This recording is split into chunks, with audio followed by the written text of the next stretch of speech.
I look at the newer generations, the Zoomers and younger, and the Roblox generation in a way, and I call them the strollers because rather than scrolling, they're more inherently prone to strolling a more immersive space.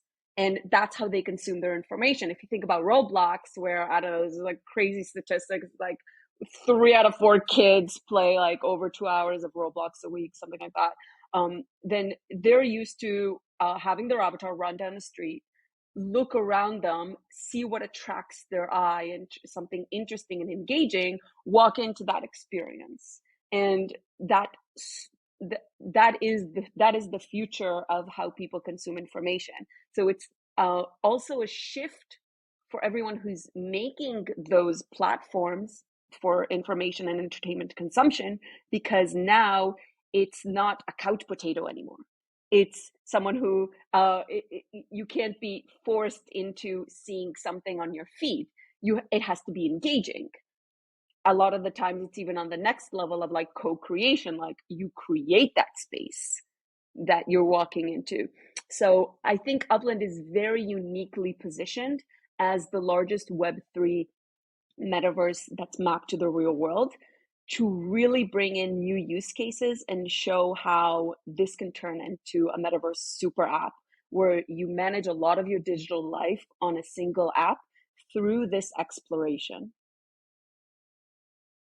So all of a sudden in the metaverse, one, you can have a more immersive experience of something like Twitter Spaces, where you go into an actual meta space that is curated, and you have something like Twitter Spaces there, and consume information. And then there's also ways for the content creator who created the space to monetize, whether it's micropayments or maybe an NFT gateway in order to get there.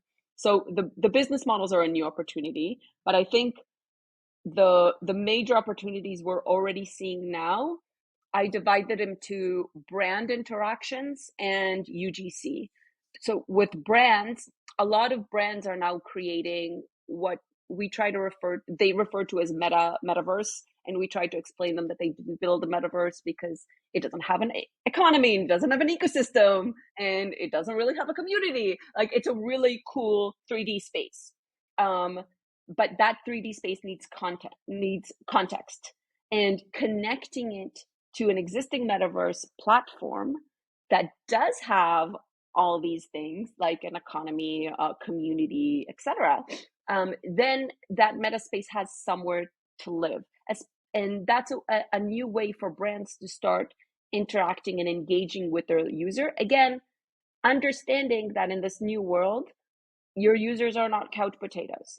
They're not just consuming the information. They're active participants in the experience, and they are co-creators. So if now more like competitions of how would you design a certain product, or how would you create different rarities for a certain product, that it could be phygital or it could be digital, or how would you create an experience, is the new ways for brands to interact with their communities and users. It's really exciting to see talent that is not necessarily fitting in a regular box. Like, if I had come to one of the big Silicon Valley companies, Uber, Facebook, etc., last year when they were still hiring, they would look at my resume and they'd say, well, we usually take people who did 4 years of consulting and 2 years of ops in another Silicon Valley company. And so they wouldn't know what to do with my resume. They're like, my background is in foreign policy before I came into Web3. So I worked at the UN, I worked in think tanks of foreign economic policy. Then I worked in crypto and like layer 2 infrastructure. You look at my resume, you're like, none of this makes sense. makes sense. But for new frontiers like Metaverse, Web3, and thinking about new opportunities, new use cases that don't exist, as opposed to doing the same thing all over again, like, that's the interesting talent.